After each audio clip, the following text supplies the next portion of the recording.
গোটা বিশ্বব্যাপী চলছে বিশ্ব নবী দিবস উদযাপন অনুষ্ঠান। আখিরি জামানায় অনেকে বলেছে এটা করা সেটা করা বেদাত ইত্যাদি। নবীর শানে যদি দুটো কথা বলি আর যদি শোনা বোঝা করি, ভাই নবীর ভূমিষ্ঠ হওয়ার সময় ফেরেশতারা আনন্দে আত্মহারা হয়েছিলেন। সমস্ত সৃষ্টি কুল খুশিতে বাগে বাগ হয়েছিলেন। আমরা যদি সেই বিশ্বনবী দিবস উদযাপন অনুষ্ঠানে যদি আল্লাহ শুকরিয়া আদায় করি, নবী পাকের প্রতি যদি দরুদ শরীফ যদি পাঠ করি, তাহলে আমাদের ক্ষতি কি আছে? আমি লাভটাই ছেড়ে দিলাম, ক্ষতি কি আছে? যারা বেদাত বলে তারা তাদের খবর নেন, তারা খায় বেদাত, চড়ে বেদাত, মাখে বেদাত। তাই তাদের মুখ দিয়ে যে যেমন ব্যক্তি সেই সমস্ত ইউটিউব আলা বক্তারা মানে তারা এরকম বেদাত বেদাত বলে চেল্লায়। কিন্তু আমরা সুন্নাত ও জামাতের আকীদার মানুষ, আমরা এটাকে অতপ্রতভাবে আমরা পালন করি। বিশ্বনবী দিবস উদযাপন অনুষ্ঠান আমরা করি। নবী পাকের প্রতি ভক্তি শ্রদ্ধা ভালোবাসা আমাদের একান্ত কর্তব্য, ঠিক কি না? তাহলে যারা যা বলে বলুক, আমরা তো আমাদের জায়গা ঠিক আছি বাপ। তাহলে আল্লাহ আমাদের বোঝার তৌফিক দান করুন। সকলে বলি আমিন, আরো জোরে বলুন আল্লাহুম্মা আমিন। মহান আল্লাহ পবিত্র কালামুল্লাহ শরীফের ভিতরে পরিষ্কার ভাষায় জানিয়ে দিয়েছেন, লাকাদ কানা লাকুম ফি রাসূলিল্লাহি উসওয়াতুন হাসানা, তোমাদের জন্য আদর্শ দৃষ্টান্ত, তোমাদের জন্য আদর্শ মডেল আমার নবী কে বলেছেন? আল্লাহ বলেছেন। পৃথিবীর জমিনে নবী পাক যেভাবে চলেছেন, যেভাবে খেয়েছেন, যেভাবে পড়েছেন, এই সমস্ত মডেল গুলো নিয়ে যদি আমরা চলি, আমাদের ক্ষতি হবে না, বরং লাভ হবে। আমাদের লাভ হবে। আমার আপনার নবীকে মহান আল্লাহ পাক দুনিয়ার জমিনে শান্তির দূত, রহমতের দূত করে পাঠিয়েছেন, মানবতার মুক্ত প্রতীক হিসাবে পাঠিয়েছেন, সততার মুক্ত প্রতীক হিসাবে পাঠিয়েছেন। মহান আল্লাহ পবিত্র কালামুল্লাহ শরীফের ভিতরে পরিষ্কার রূপে জানিয়ে দিলেন, ওমা আরসালনাকা ইল্লা রাহমাতাল লিল আলামিন। ওগো আমার হাবিব নবী, তামাম বিশ্বের মানুষদের জন্য আমি তোমাকে রহমত স্বরূপ প্রেরণ করেছি। একবার জোরে বলুন সুবহানাল্লাহ। ভাই, আমার আপনার জন্য নবীকে বড় করুণা করে, বড় মহব্বত করে আল্লাহ পাক সৃষ্টি করেছেন। সেই নবী পাকের আদর্শিত জীবন শোনার জন্য তো আমরা এসেছি। এটা আমরা তাহলে ভুল করলাম? যারা বেদাত বলে তারা যা বলে বলুক, কিন্তু আমরা তো ঠিক আছি বাপ। আমার বন্ধু মনে রাখুন, পৃথিবীর জমিনে দুটো জিনিস যদি আমরা আঁকড়ে ধরি, আমরা জীবনেও বিভ্রান্ত হব না।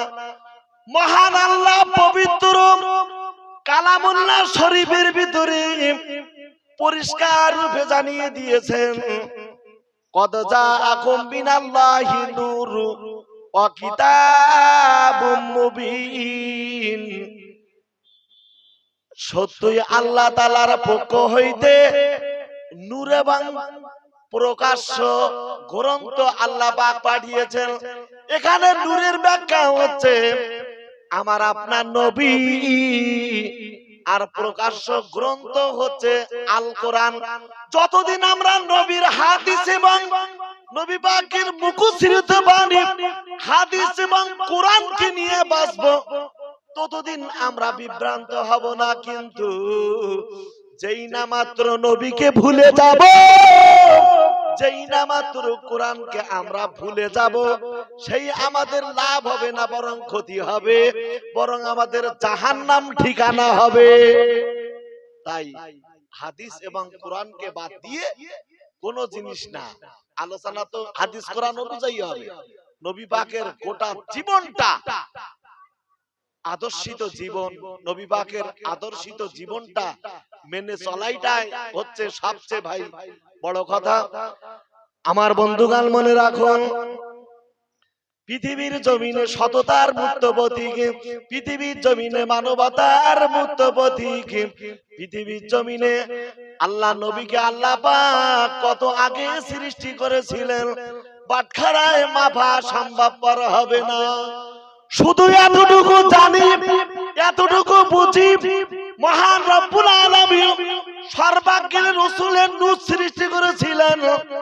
আওয়ালু মা খলাকাল্লাহু নূরি, আল্লাহ নবী বলেছেন সর্বাগ্রে আমার নূরকে আল্লাহ পাক সর্বপ্রথম সৃষ্টি করেছেন। একবার জোরে বলা যাবে না সুবহানাল্লাহ? নারে তাকবীর। আল্লাহ পাক সর্বপ্রথমে আল্লাহ নূরকে সৃষ্টি করলেন। ভাই এই নূর কবে সৃষ্টি করলেন? মহান রব্বুল আলামিন জিবরাইলকে সৃষ্টি করলেন। জিবরাইল জিজ্ঞাসা করছেন, আল্লাহ আমার আগে কোন জিনিস আপনি সৃষ্টি করেছেন? জিজ্ঞাসা করছেন জিবরাইল।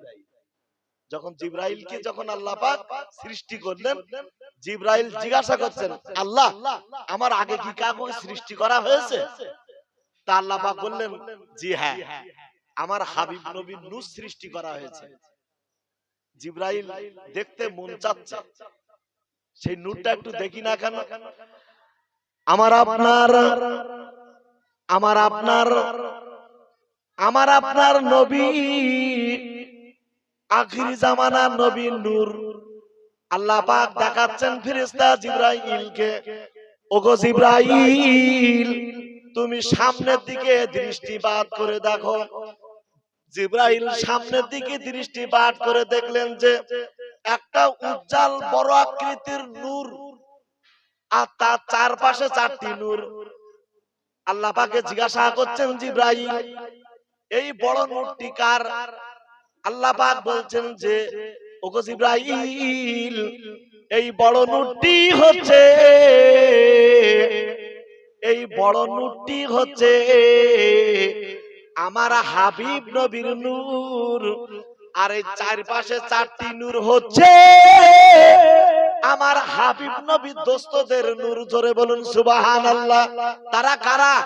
হযরতে আবু বকর সিদ্দিক রাদিয়াল্লাহু তাআলা আনহু, হযরতে ওমর ফারুক রাদিয়াল্লাহু তাআলা আনহু, হযরতে ওসমান গনি রাদিয়াল্লাহু তাআলা আনহু, হযরতে আলী কাররামাল্লাহু ওয়াজহু। একবার জোরে বলুন সুবহানাল্লাহ। তাহলে বড় নূরটা হচ্ছে রাসূলের, তার চারপাশে যে চারটি নূর, ওই চারটি নূর হচ্ছে হাবিব নবীর দোস্তদের নূর, আবু বকর, ওমর, ওসমান, আলী কাররামাল্লাহু ওয়াজহু। ভাই আল্লাহ পাক পৃথিবীর যে সমস্ত রাজা বাদশাগুলো দেখা যায় স্বতন্ত্র, তাদের চারটি করে উজির সৃষ্টি, স্বাভাবিক চারটি করে উজির থাকে।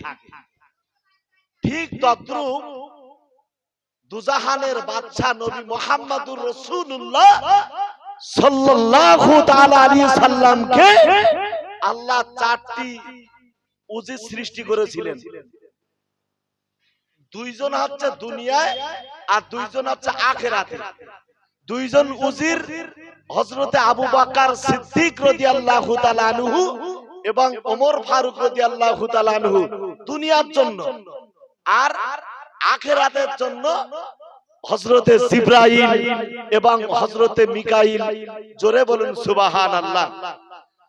আমার বন্ধুগণ, পৃথিবীর জমিনে আমার আল্লাহ পাক আল্লাহ তাআলা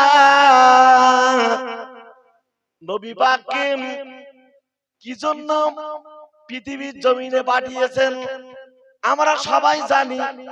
যার আদর্শ অনুযায়ী আমরা চলবো, এর মডেল হিসাবে আল্লাহ পাক নবীকে পাঠিয়েছেন পৃথিবীর জমিনে।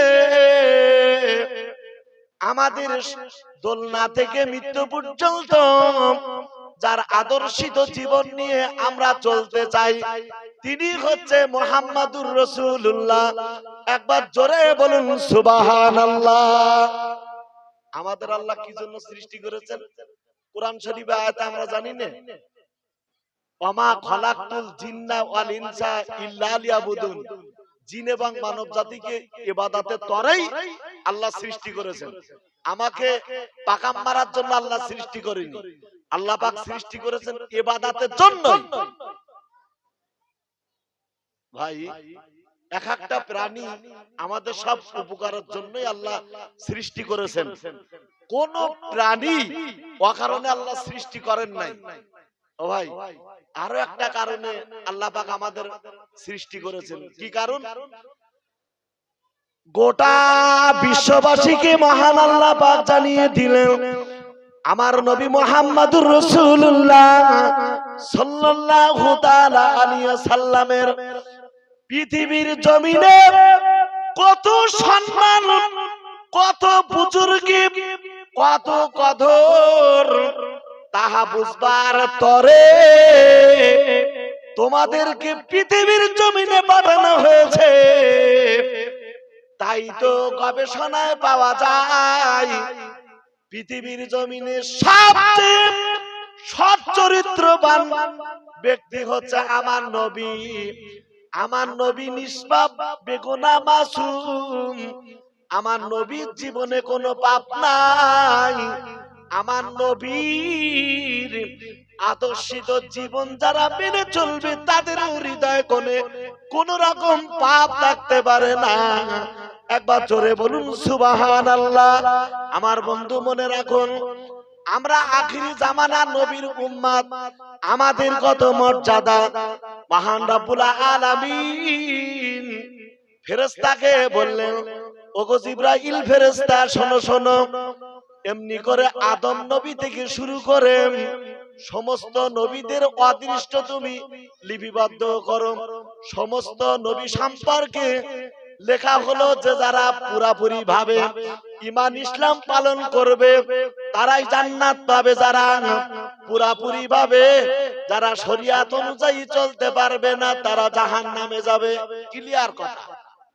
সমস্ত নবীদের সম্পর্কে এই একই বার্তায় লিখে ফেললো। কে লিখে ফেললো? জিবরাইল ফেরেশতার মারফত কলম দিয়ে। কলমকে যখন আল্লাহ সৃষ্টি করলেন কলম লিখতে শুরু করলো।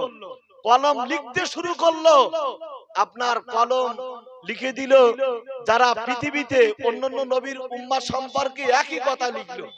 এখন আখিরি জামানার নবীর উম্মাত সম্পর্কে ওই আগের মতো লিখবেন। সেই সময় কলম ধমক খেলো। আল্লাহ পাক ধমক দিলেন, কলম তুই ওইখানে এই কথা তুই লিখতে পারবি না।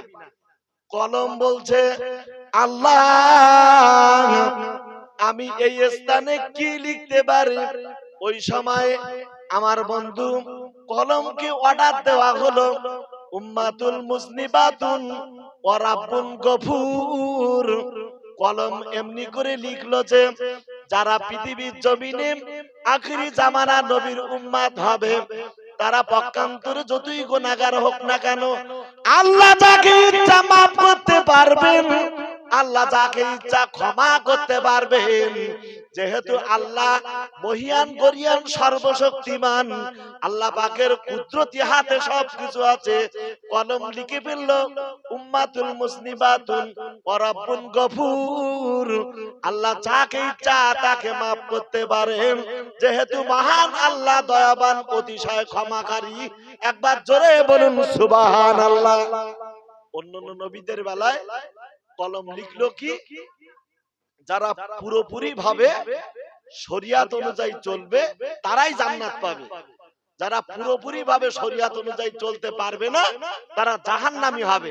আর আখিরি জামানার নবীর উম্মত সম্পর্কে সেখানে কলম লিখতে বাধ্য হলো উম্মাতুল মুসনিবাতুন ওয়া রাব্বুন গফুর। আল্লাহ পাক যাকে ইচ্ছা তাকে maaf করতে পারেন। জোরে বলুন সুবহানাল্লাহ। তাহলে আমাদের মর্যাদা আছে কি নেই? অবশ্যই। কিন্তু সপ্তভাব হারিয়ে ফেলেছি আমরা, নিজেদের মর্যাদা আমরা নিজেরাই হারিয়ে ফেলেছি।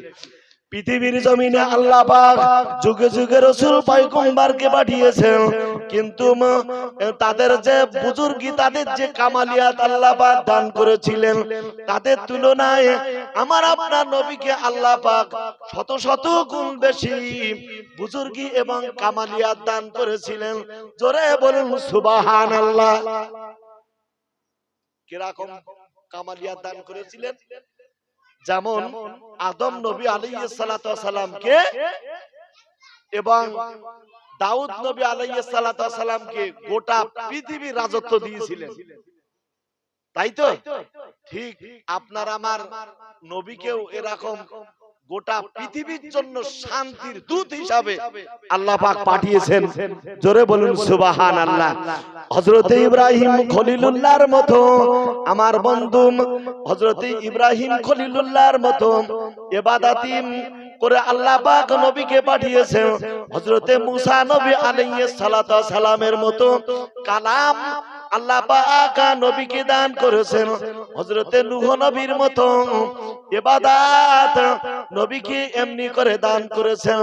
হযরত ঈসা নবীর মতো লজ্জা আল্লাহ পাক নবীকে দান করেছিলেন। এইভাবে বলা যায় আইয়ুব নবী আলাইহিস সালাতু ওয়াস সালামকে আল্লাহ পাক সহ্য গুণ দিয়েছিলেন, তার চেয়ে নবীকে বেশি সহ্য গুণ দিয়েছিলেন। আমার বন্ধু, এইভাবে করে সমস্ত নবীদের যে বুজুর্গ এবং কামালিয়াত আল্লাহ পাক দান করেছিলেন, তার চেয়ে অধিক পরিমাণ বুজুর্গ এবং কামালিয়াত আল্লাহ পাক আমার আপনার নবীকে দান করেছিলেন। অবশেষে একটা বুজুর্গি কামালিয়াত নবী পাককে দিতে পারছিল, সেটাও মৃত্যুর আগে সেটাও পূরণ হয়ে যায়। সেটা কোনটা? পৃথিবীতে যত নবী রাসূল আল্লাহ পাক পাঠিয়েছেন, যত তাদের বুজুর্গি কামালিয়াত দান করেছেন, সমস্ত ওয়াল টোটাল নবীর যতটা সম্মান, যতটা আল্লাহ পাক বুজুর্গি কামালিয়াত দিয়েছিলেন, তার চেয়ে শত শত গুণ বুজুর্গি এবং কামালিয়াত আখিরি জামানার নবীর উম্মতকে দিয়েছিলেন। জোরে বলুন সুবহানাল্লাহ। শহীদের আপনার শহীদের মর্যাদার আসনও নবীকে বসানো হয়েছে। আপনি হয়তো ভাববেন যে নবী পাক তো জিহাদের ময়দানে শহীদ হয়নি, তাহলে শাহাদাতের বুজুর্গিটা কামালিয়াতটা আল্লাহ পাক কেমন করে দান করেছিলেন?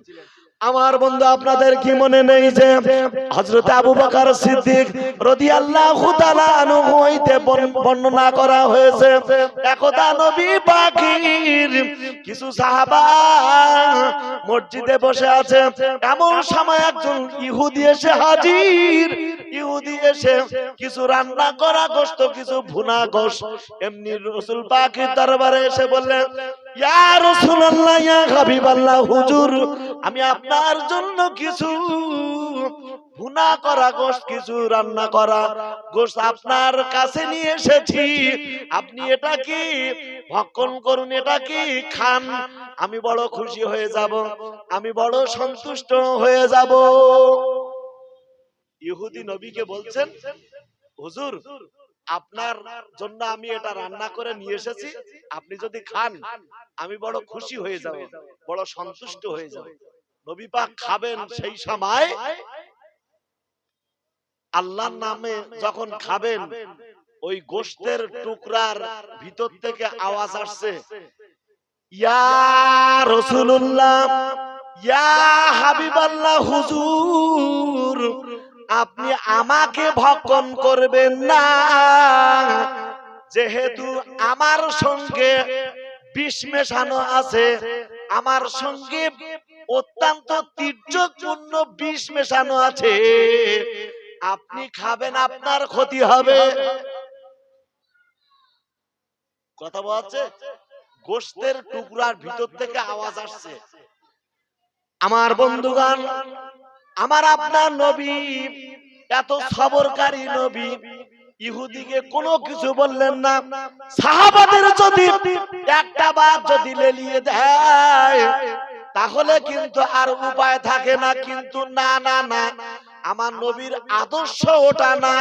ওই ইহুদিকে কোনো কিছু না বলে বলছে, ওগো ইহুদি, তুমি যে রান্না করা গোশত তুমি আমার জন্য নিয়ে এসেছো, আমার সাহাবাদের জন্য নিয়ে এসেছো, এই গোশতের টুকরার সঙ্গে কি তুমি বিষ মিশিয়ে এনেছো? বাবা, তুমি কি বিষ মিশিয়ে এনেছো? ইহুদি বলছেন, জি হ্যাঁ রাসূল, আমি এই গোশতের টুকরার সঙ্গে আমি বিষ মিশিয়ে এনেছি। বাবা, আমি কেমন করে খাবো বিষ মেশানো গোশত? তুমি বোঝো না? আমার বন্ধু মনে রাখা প্রয়োজন। ওই ইহুদি বলছেন, ইয়া রাসূলুল্লাহ, ইয়া হাবিবাল্লাহ, হুজুর, আপনি যেহেতু জানতে পেরেছেন, আমি বুঝতে পেরেছি, অবশ্যই আপনি আল্লাহর নবী, তবে আমি নিজেকে নিজের প্রতি বড় আস্থাবান হয়ে যাব। আপনি যদি এই গোশতের টুকরাগুলো যদি খেয়ে যদি আপনি যদি হজম করতে পারেন, তাহলে আমি কথা দিলাম, আমি ইহুদি জীবনে আপনার হাতে হাত রেখে আমি কলেমা পড়ে নেব। একবার জোরে বলুন সুবহানাল্লাহ। বাবা, তুমি কি খুশি? বাবা, এই গোশতের টুকরো খেয়ে হজম করলে তুমি খুশি? আর তুমি ইমানের কলেমা পড়বে। মুজিজা স্বরূপ রাসূলুল্লাহ সাল্লাল্লাহু আলাইহি ওয়াসাল্লাম ওই বিষ মেশানো গোশত খেয়েছিলেন, আমার বন্ধু সাহাবাদেরকে এমনি করে দিয়েছিলেন, কিন্তু ওই বিষ মিশ্রিত গোশতের টুকরাগুলো আল্লাহর নবী খেয়েছিলেন, কিন্তু কোন রকম ক্রিয়া ইফেক্ট হয়নি। একবার জোরে বলুন সুবহানাল্লাহ, আরো জোরে বলুন সুবহানাল্লাহ। কোনো কিছু হয়নি। নবী পাকের ইন্তেকালের আগে ওই বিষের ক্রিয়া একটু সংযোজন করা হয়েছিল। কেন? রাসূলুল্লাহ সমস্ত মর্যাদায় ভূষিত হলেন, আর শাহাদাতের মর্যাদায় ভূষিত রাসূলুল্লাহকে অবশ্যই করতে হবে। তাই ওই সামান্য বিষের ক্রিয়া মৃত্যুর আগে একটু ক্রিয়া হয়েছিল, ওই বিষের একটু যন্ত্রণা হয়েছিল, কারণ ওটাকে আল্লাহর নবীকে, পৃথিবীতে যত মরণ আছে ভাই, সবচেয়ে উত্তম মরণ হচ্ছে শাহাদাতের মরণ। যারা শাহাদাতে মরণ হয়, যারা শহীদ হন, তাদের মর্যাদা মহান আল্লাহ পাক বলেছেন, ওয়ালা তাহসাবান্নাল্লাযীনা কুতিলু ফি সাবিলিল্লাহি আমওয়াতান বাল আহইয়াউন ইনদা রাব্বিহিম ইউরযাকুন। যারা আমার পথে শাহাদাত বরণ করেন, তাদের তোমরা মৃত বলে মনে করো না, বরং তারা আমার নিকট জীবিত, আমি আল্লাহ তাদের রিজিক কবরে দেই। বলুন সুবহানাল্লাহ। তাহলে আর শাহাদাত বরণকারীদের মর্যাদা কেমন? তাদের বিনা হিসাবে আল্লাহ দয়া জান্নাত দেবেন। একটু জোরে বলা যাবে না সুবহানাল্লাহ? নারায়ে তাকবীর। ভাই, তাই নবী পাকের শাহাদাতের মর্যাদাটুকু আল্লাহ পাক শেষ বেলায় দিয়ে দিলেন। বলুন সুবহানাল্লাহ।